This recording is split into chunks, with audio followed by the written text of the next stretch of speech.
Hello once again. Welcome back to another edition of After the Movie. I'm Sean, JT is Reborn, and I want to talk about this new movie that came out recently called Abigail. So, if you watch my last two videos, I talked about First Omen, and then I talked about Immaculate. I'm recording this right after the Immaculate video, and I watched Abigail as well. So I needed something that was a little bit more of a palate cleanser after watching two back-to-back films about nuns kind of being forced or coerced into, like, birthing the Antichrist.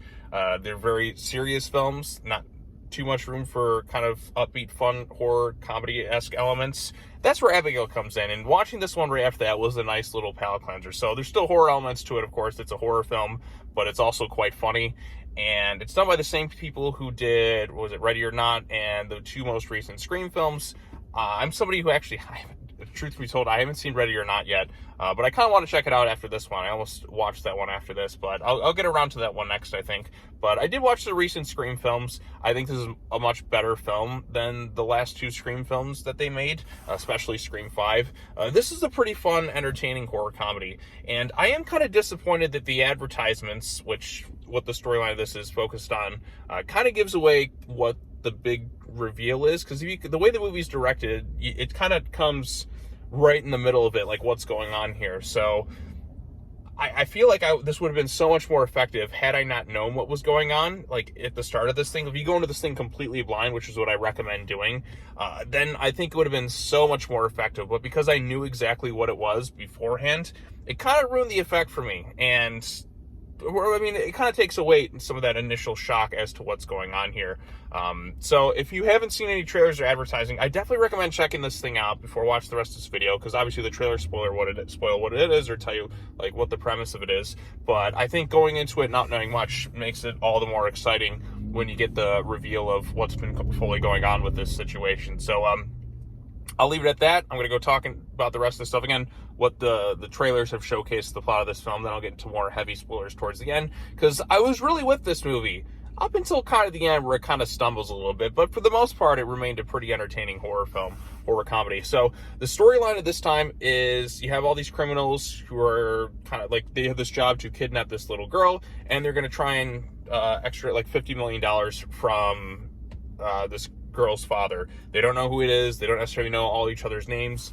You have Melissa Barrera in this thing. You have the girl from like movies like Freaky and Ant-Man and the Wasp, Catherine Newton.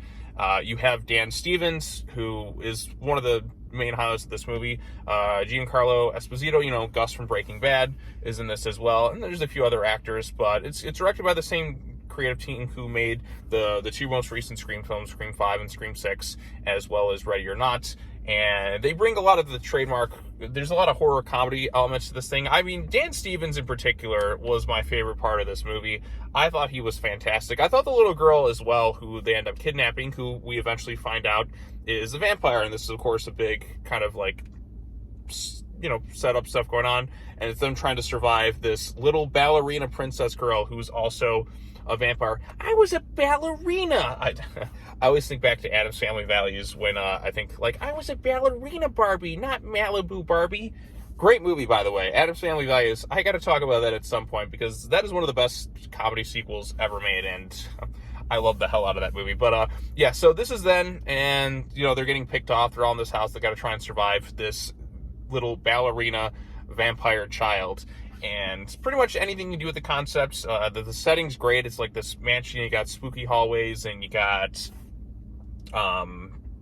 trapdoors and hidden passageways and stuff like that. I really like the set design in this thing. And of course, the concept feels really fresh. It doesn't, like, I don't know if it's really based on anything beforehand, but having a bunch of people have to kidnap someone who turns out to be a vampire is a fun premise. And it's not just any vampire, it's a ballerina child vampire. And the little girl in this movie is great. Like, she could do like kind of the more horrific elements, but it's generally all her stuff is mostly kind of played for laughs. Melissa Barrera is pretty solid as the lead in here, but like I said, Dan Stevens is the scene stealer in this thing, and he is just like the whole way through, like, he is just a total piece of shit character, but he's just very entertaining throughout this whole thing. And like, just kind of like what he has to go through in this film and everyone else, it's kind of, because they're all criminals who are getting paid to kidnap a child, that immediately puts you kind of in the favor of the vampire. But because the vampire, and that's kind of bad too, obviously, and her father and all that stuff. You're kind of left wondering who you really should be kind of rooting for in this thing, because there's no real pure good person in this thing. The closest is Melissa Barrera's character, because of course she is a mom, but she still is kidnapping a child. I mean, this is a job. They're just trying to do it for money. She doesn't necessarily want to harm the kid, but you still kidnapped a child, which isn't necessarily a really good thing that you're extorting for money. So they all kind of have criminal past and stuff that they have going on here, but the way it's executed, you got the violent kills, and they play around with the whole, of course she is a vampire, she's doing little ballerina tricks going on, and it maintains that funny feel of it like all the way through. And I was thoroughly entertained by Abigail. Now, I gotta get into spoilers right here, but the only part that feels kind of iffy for me is the way it sort of ends, because it sort of wants to sequel bait it, or kind of leave the door open for more movies. But like leading up to that, I thought it was, quite good. So as it's revealed later on, spoilers at this point, Giancarlo Esposito, I think that's how you pronounce it, was revealed to kind of like being part of setting this up, because Abigail has been doing this for a while at this house, setting people up and kind of killing them off, feeding on them, anyone who kind of messes with her father's empire. They find out, like I said, this is the daughter of this really powerful guy who I think is supposed to be Dracula, as we come to find out later on in the film, played by Ozymandias himself, Matthew Goode, which was kind of a surprise to see him in this movie. And basically, Giancarlo Esposito's character, or, he wants to kind of work to kind of kill Abigail, because Abigail turned him many years ago, and this is kind of a, like, he wants to do that. I mean, obviously he's involved in this, so he's like, let's work together, Dan Stevens, but I'm going to need to turn you into a vampire. And Dan Stevens was like, all right, cool, fine, I'll do it. And then Whisperer's like, what are you doing? And so Dan Stevens becomes a vampire. Of course, he betrays him, and then he wants revenge on Abigail for all the shit he's kind of putting through. I mean, he's been stabbed through the hand, has been stabbed through the leg and such. And then eventually, like, we kind of get her, like, the Abigail and Melissa's character kind of working together as a team-up thing to take down Dan Stevens' character.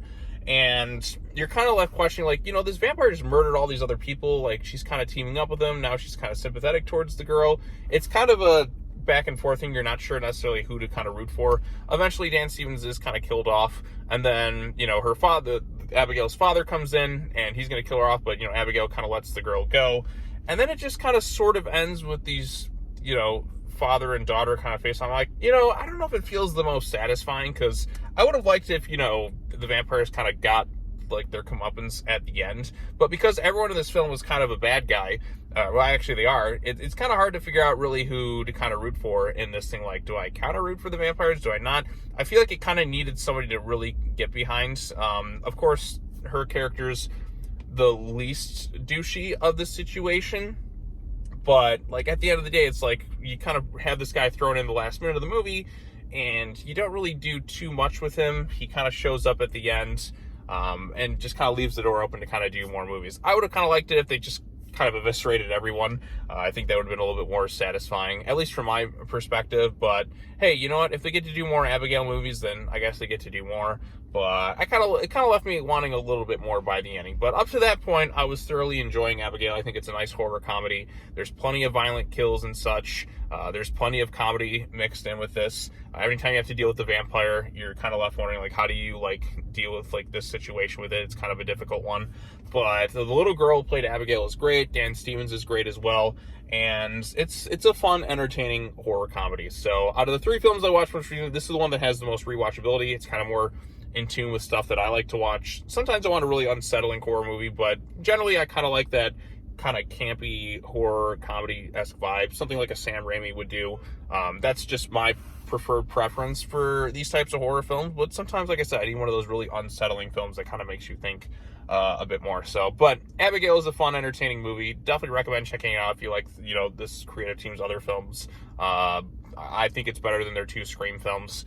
And like I said, Abigail and Dan Stevens, those two give such really entertaining performances that I really wanted more of them. So, there you go. There's my full thoughts on Abigail. Like I said, I think going into it blind is probably the best way to watch this thing, because I knew ahead of the time this girl was a vampire. Had I not known that, the reveal would have been all the more exciting. And it's just kind of one of those things where, yes, it's showcased in the advertising, but not knowing that going into the film would have been so much better. So, but again, they have to sell the premise on something. It's like, oh, the girl's a vampire, and she's not just any type of vampire, she's a ballerina vampire. So, and they do play around with that. They have Swan Lake playing, which of course was played in the original 1931 Dracula film with Bela Lugosi and such. So there's lots of callbacks like that. So, I mean, Universal, the last, what was it, like 2 years? They had Renfield last year, and then this one has been really kind of playing up the comedy aspect with vampires, and I've been kind of really enjoying them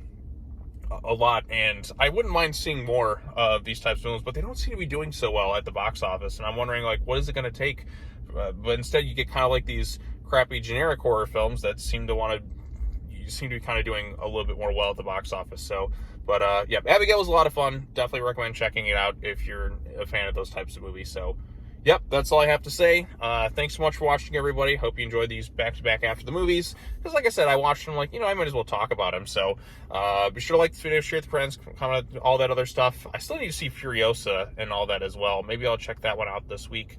But I'm just kind of catching up on some other stuff because I haven't really, I haven't been to the theater in a minute. I think Kingdom of the Planet of the Apes was a few weeks ago. Usually I'm like, don't take this long of a gap generally between movies, but it's been kind of like a series. Like, summer movie season this year has felt really kind of lackluster compared to years past. I mean, really, like, Fall Guy I really wanted to see, Planet of the Apes I want to see, but I was still apprehensive about that. I mean, I liked Mad Max Fury Road. I thought it was pretty good, but it's not one of my favorite movies of all time, so I'm like, I'll go check out Furiosa at some point, but it's not really mega hyped on the list for me. So, but there's so many other things kind of coming out. It just feels like a long gap between, like, stuff that you really are hyped to see.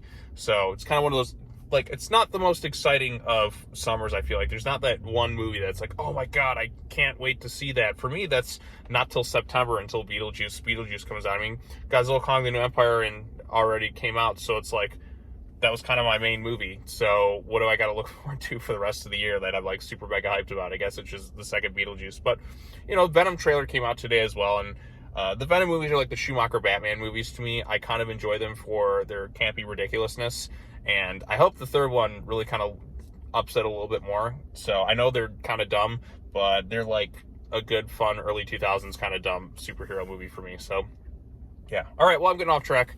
Go check out Abigail. I thought it was entertaining. And now on to the next thing. So, peace out, everyone.